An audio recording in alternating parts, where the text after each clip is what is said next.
Assalomu alaykum aziz insonlar. Bugun bahor kirib keldi. Tabiat uyg'ondi.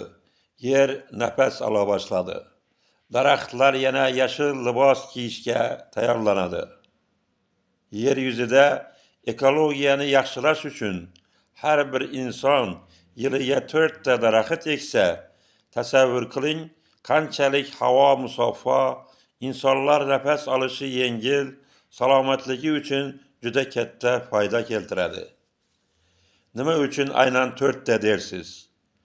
Bu birinchi daraxt o'zingiz uchun, nafas oladigan sof havo uchun.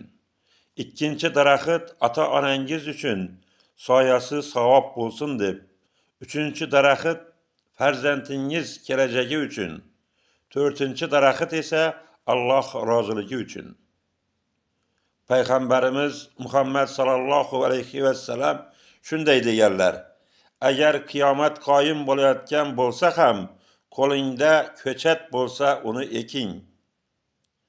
Bu oddiy amal emas, bu umid ekishdir. Bu daraxtlar nafaqat insonlarga nafas oladigan kislorod beradi. Yerni salqin qiladi, changni ushlab qoladi, qushlarga uy bo'ladi. Biz ekkan daraxtlar balkim 100 yillar xizmat qilar. Bahor bu faqat fasl emas, bu yangi yil boshlanishi hamdir. Keling, birgalikda yerni yana yashil qilaylik. Har inson 4 ta daraxt ekaylik. Bugun ekilgan daraxt ertangi hayotdir. Ekadigan har bir daraxtingiz insonlarga naf, sizga esa uzluksiz savob keltirsin.